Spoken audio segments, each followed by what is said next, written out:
So we can calculate this PdV also.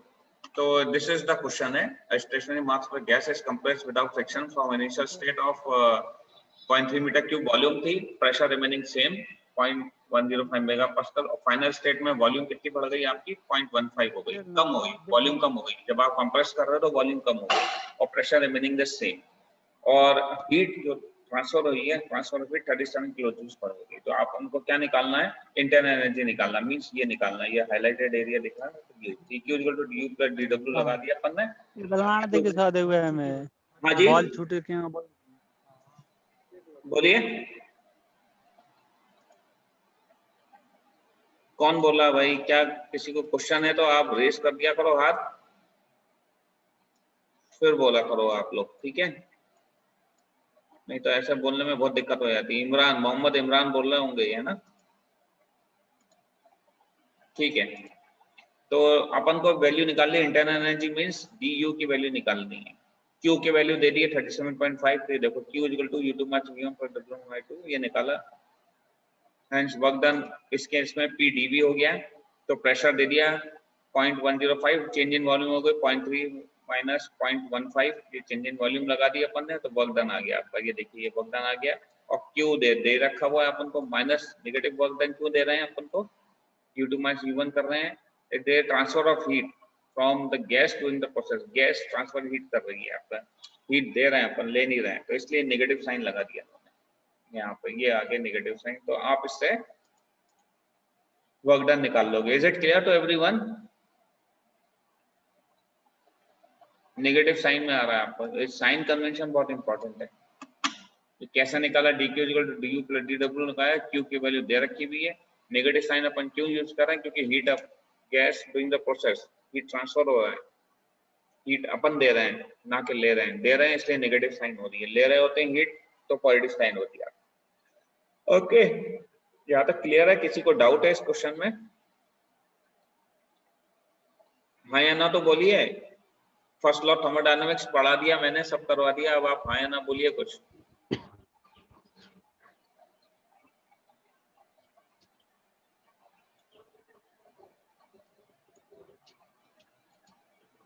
हाँ भाई, पीयूष कुमार, प्रभात शर्मा, बताइए, सार्थक भरद्वाज,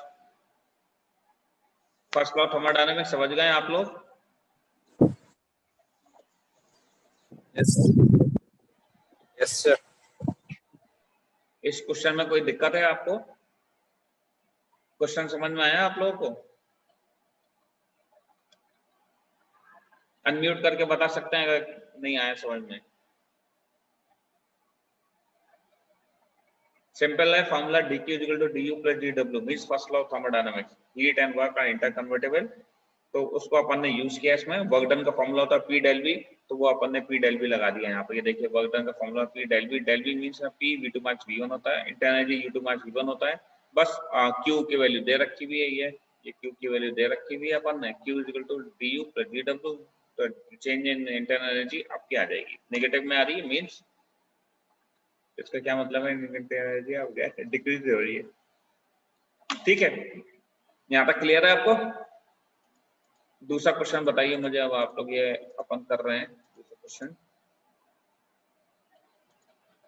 गैस लॉस के ऊपर है, P = mRT के ऊपर। Change in mCV del T होता है, इंटरनल एनर्जी का फॉर्मूला लिख लो आप, mCV del T होता है,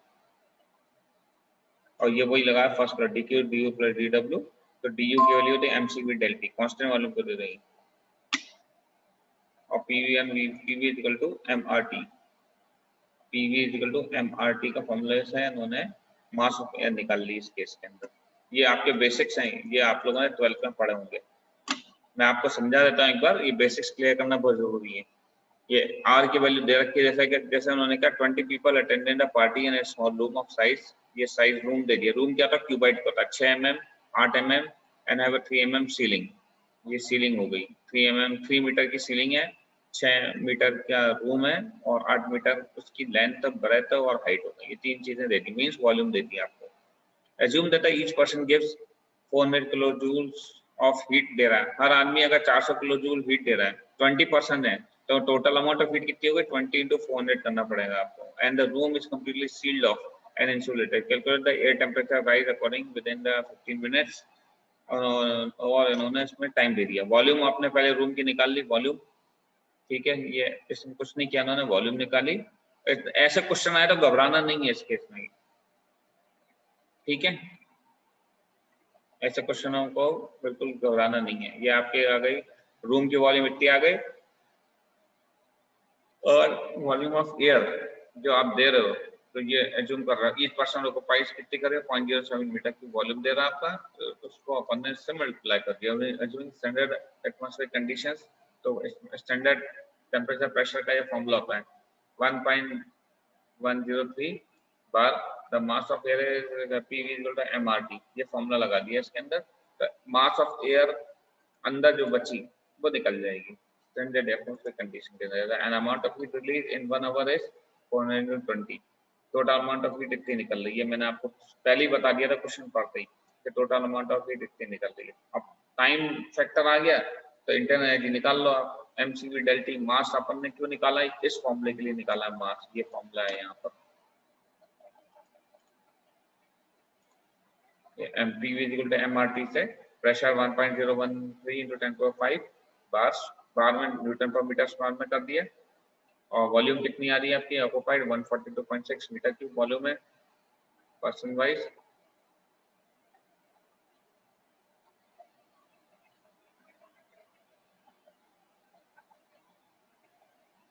रूम की वॉल्यूम इनटू पर पर्सन कितना ऑक्युपाई कर रहा है इनटू नंबर 20% से, तो 20% आ गए, तो वॉल्यूम ऑक्युपाई इतनी हो गई आपकी। उसको मल्टीप्लाई किया पीवी, और आर की वैल्यू होती है 287। ये आपको रखना पड़ेंगे, कुछ कांस्टेंट्स हैं। आर की वैल्यू 287, और टेम्परेचर कितना दिया है उन्होंने क्वेश्चन में दे रखा है temperature by 20 degree, initial temperature 20, तो 273 + 20 कर दो आप, कितना आ जाएगा 273 + 20 इज 293 डिग्री केल्विन।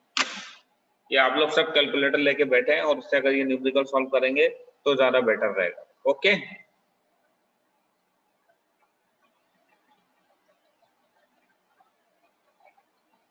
ये फॉर्मूला आपको याद रखना पड़ेगा। पीवी इक्वल टू MRT, एक तो ये फॉर्मूला हो गया, और इंटरनल एनर्जी का हाफ CV वर्क डन का होता है, T डेल V होता है, और इंटरनल एनर्जी का होता है mcv डेल T होता है। ये इंटरनल एनर्जी का फॉर्मूला होता है। तो ये इससे ये एक चीज क्लियर हो जाएगी आपकी। तो ऐसे न्यूमेरिकल्स हैं, मैं आपको ये सॉल्व न्यूमेरिकल्स की एग्जांपल व्हाट्सएप कर दूंगा मैं आपको अभी क्लास के बाद। अब ये फर्स्ट लॉ के ऊपर है, देखो आप कुछ नहीं दे रखा इसमें, सिर्फ फर्स्ट लॉ लगाना है आपको, और साइन कन्वेक्शन याद रखना है आपको। In dq equal to du + dw रटना है कि फर्स्ट लॉ थर्मोडायनामिक्स है बस। और आप अगर इतना ही करके आ जाओगे न्यूमेरिकल, तो आप लोग सबको प्रॉपर नंबर मिल जाएंगे। अगर ये फॉर्मूला ही आपने लिख दिया ना फर्स्ट लॉ के हिसाब से, dq du + dw, you will get through. Okay,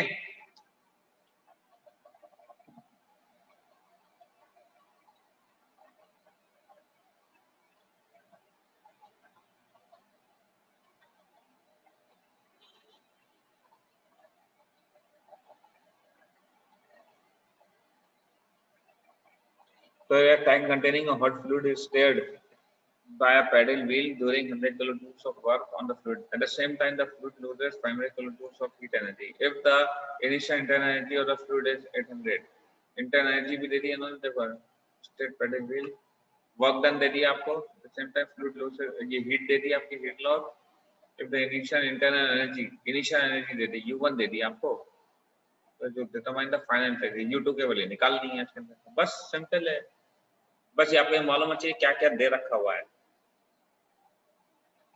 dq जो du + dw निकाल लो, dq ये दे रखा हुआ है, du जो है आपका क्या होगा, du तो आपको निकालना u2 - u1 दे दिया आपको, और इनिशियल है ना, इनिशियल इंटरनल u1 दे दिया आपको, और वर्क डन ये दे दिया। dq du + dw में लगाओ u2 - u1, मतलब u2 माइनस दिस करना पड़ेगा 800, तो u2 की वैल्यू आ गई 5 dq du + dw लगा दिया, and you will get this answer. Simple, इसमें कुछ नहीं किया है, ये फॉर्मूला लगा दिया बस, सिंपल।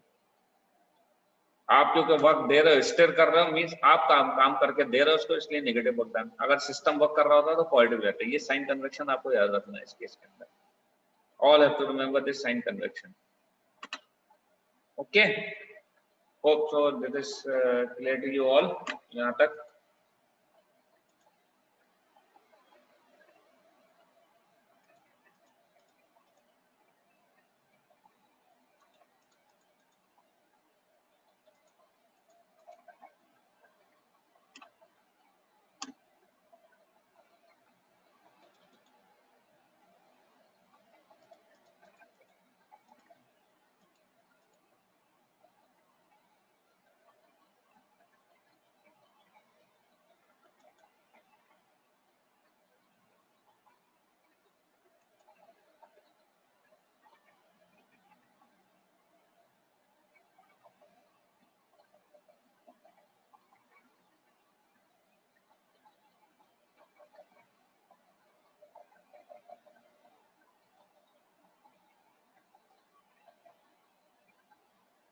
अब ये थोड़ा हाई लेवल का क्वेश्चन हो जाता है। क्वेश्चन नंबर 6 जो है, work done equal to integrate करा v1 to v2 pdv आपने इस इक्वेशन को इसमें पुट करके वर्क डन निकाला। ये आप लोगों के लेवल से थोड़ा अप हो जाता है, इसलिए मैं इसको अभी छोड़ रहा हूँ। RGPV में ऐसे क्वेश्चन आता है आपका, देखिए perfect gate changes from equilibrium state 1 to 2 3 causes A B C the energy is 1 the work transfer path A B C are this energy. अब ये इस टाइप के क्वेश्चन आते हैं RGPV के अंदर। ये इसके अंदर P डेल भी निकलनी है, वर्क डन के निकाला, इसका एवरेज वर्क लेके निकालना पड़ेगा इसके अंदर। आपको एनर्जी निकालनी है डूइंग दिस प्रोसेस स्टेज 2 के अंदर, और इस तरीके से आपको न्यूमेरिकल सॉल्व करना रहेगा आपको। अब सेकंड लॉ ऑफ थर्मोडायनामिक्स में क्या होता है, क्लॉसियस स्टेटमेंट लगती है। ये क्लॉसियस स्टेटमेंट में आपको कई बार बता चुका हूं मैं। Impossible for a self-acting machine working in cycle processes unaided by an external agencies. It is impossible to construct an engine. It is impossible for anybody so that the heat transfer of heat take place from lower body to higher body. Higher body से lower body में heat अपने आप हो जाती है, लेकिन lower से higher body में heat को transfer करने के लिए आपको वर्क डन करना पड़ता है, जो रेफ्रिजरेटर में करते हो आप। इलेक्ट्रिसिटी देते हो तभी कन्वर्ट होती है वो एनर्जी। ठीक है,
तो अब आपका एक नोटिस आ रहा है, एग्जाम का भी नोटिस आ रहा है।